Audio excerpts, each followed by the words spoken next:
the violence. Now, this level of support for the demonstrators is very, very important. It's moral and it's very strong support, and it sends a strong message to the perpetrator that the whole world condemns his action. Well, that's important. We've just been watching as you described him, the perpetrator on air giving the most defiant speech in Tripoli, saying we can defeat any aggression if necessary and we will arm all of the people if we have to. The argument I'm making is that you are dealing with a man and a regime that doesn't listen to this sort of thing. Well, I'm hoping that the international community will respond to the appeals of the Libyans for greater protection, and this is really a decision for states to take on what are the measures that they can take to physically protect the Libyans. Just to expand on what you said before about any potential suspension of Libya, forgive me if you're repeating yourself here, but what is the stance on Libya's position at the Human Rights Council now? Well, as you said in your report just now, it was pretty dramatic when the deputy head of the permanent mission of Libya here withdrew his support for the ruler and said that he represents the state. He had all members of the Organization of Islamic Countries stand up, and they recited verses from the Quran where under Islam what Gaddafi is doing to his people is totally unacceptable, because Islam, and I have it here, the chapter 42, verses 38 to 43 were quoted. Muslims conduct their affairs by mutual consultation, and they keep open for the welfare of others what we have bestowed on them, and whenever gross injustice is inflicted, those who stand up for those rights must be supported, that under Islam they support democracy, justice. These are very, very clear words spelling out the scripture. The Libyan permanent representative had these verses read there.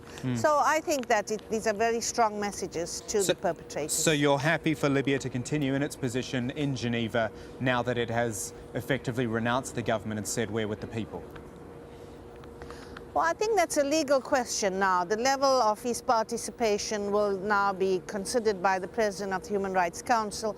The importance of the resolution today is that all the states here agreed to refer to the UN General Assembly their recommendation that the government of Libya be suspended until they correct this current situation dramatically. My thanks to Navi Pillay, the United Nations High Commissioner for Human Rights, live from Geneva. Thank you. So, this is what we have been seeing only 20 minutes ago, perhaps. Muammar Gaddafi appearing, we think, live in Green Square in Tripoli.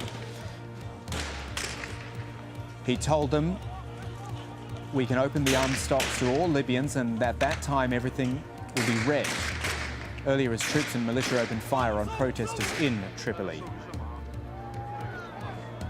In Iraq, protests over corruption and a lack of basic services and jobs have turned violent. Several died in clashes with security forces around the country.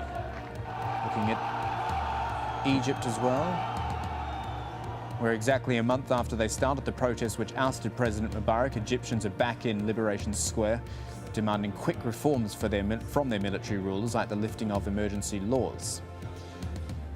And tens of thousands of supporters and opponents of Yemen's president held rival rallies in Sana'a. Anti-government protests also staged around the country there. But more recently, we've been looking at Libya, where we have heard from Muammar Gaddafi. Again, this is another part of his speech, shorter than previous ones, I'd have to say, where he said the uprising would have dire consequences. Have a listen. Be prepared to defend Libya, to defend the great river, to defend the oil, your dignity, independence, glory and pride. Let them feel the shame. Let them feel the embarrassment. I'm here among you, among the public in the Green Square. And here you are, the youth of Libya, the children and grandchildren of martyrs of the Battle of Jihad, who crushed the Italian invasion. The Italian Empire was smashed by your forefathers. We are able to crush any foreign aggression by people's will, by the armed people. When necessary, weapon depot will be opened. Every Libyan individual and every Libyan tribe will be armed. So Libya will turn into a burning hell. So that was in Tripoli. We think not long ago. It was billed as live on Libyan television, though we can't verify that. Want to look elsewhere in the country, eastern Libya, which is where we have a correspondent on the line, who we're not naming, of course, for security reasons, just so you know, to bring you up to date with what came out of Green Square. It was another very defiant speech, also for our viewers just joining us.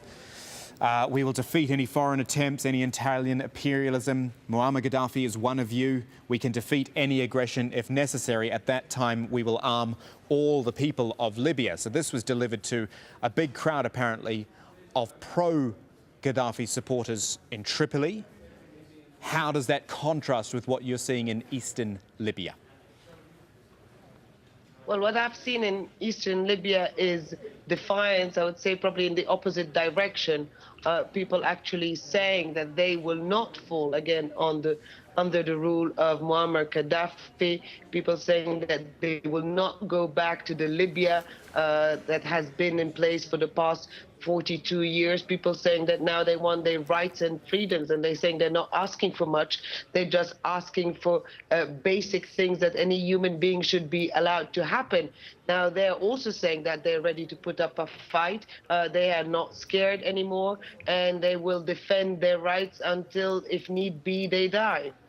Do they have, or do you feel that they have the same sort of momentum which we've seen in other parts of the Middle East, which can lead to the end of a regime?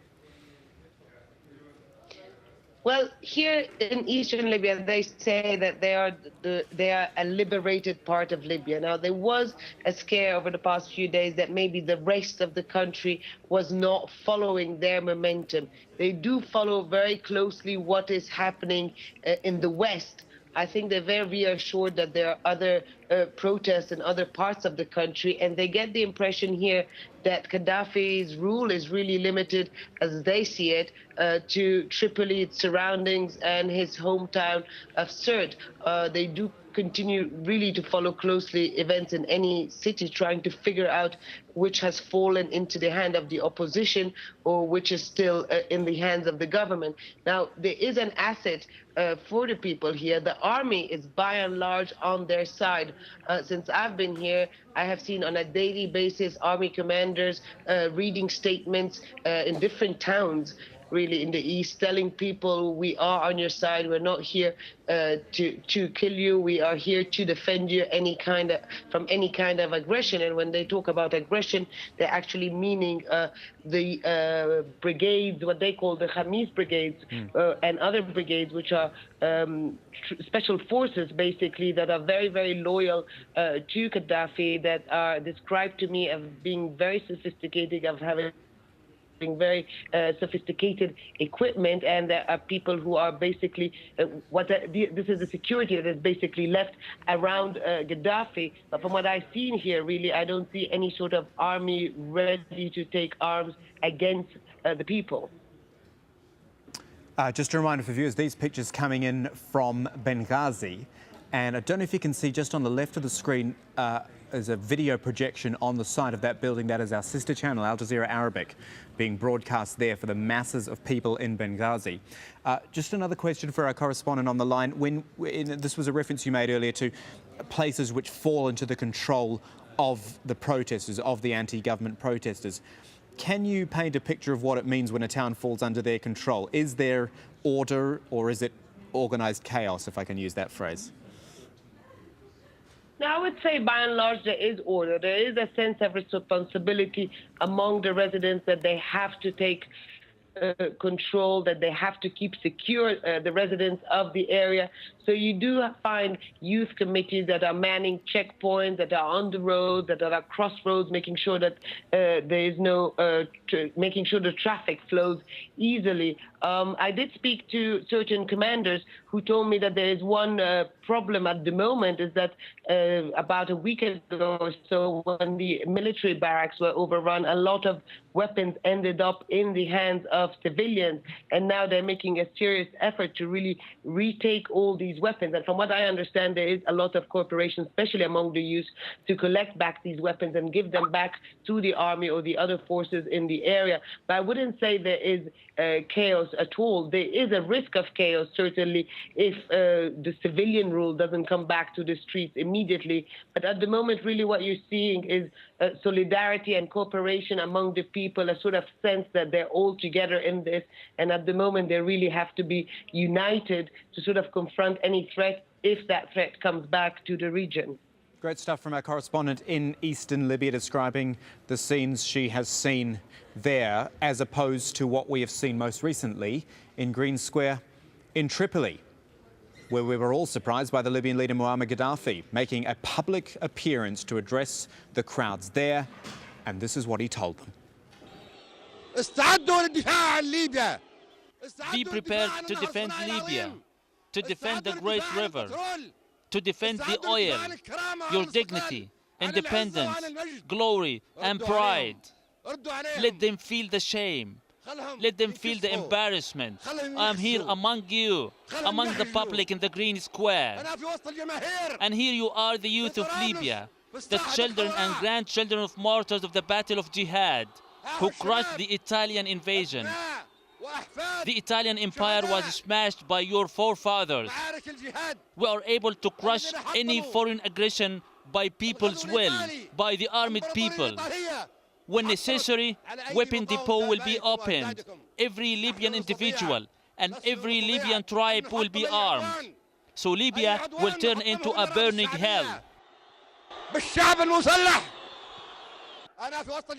I am among the public. We will continue to fight. We will defeat them. We will die here on the dear soil of Libya. We will defeat any foreign attempt, as we defeated the former Italian imperialism.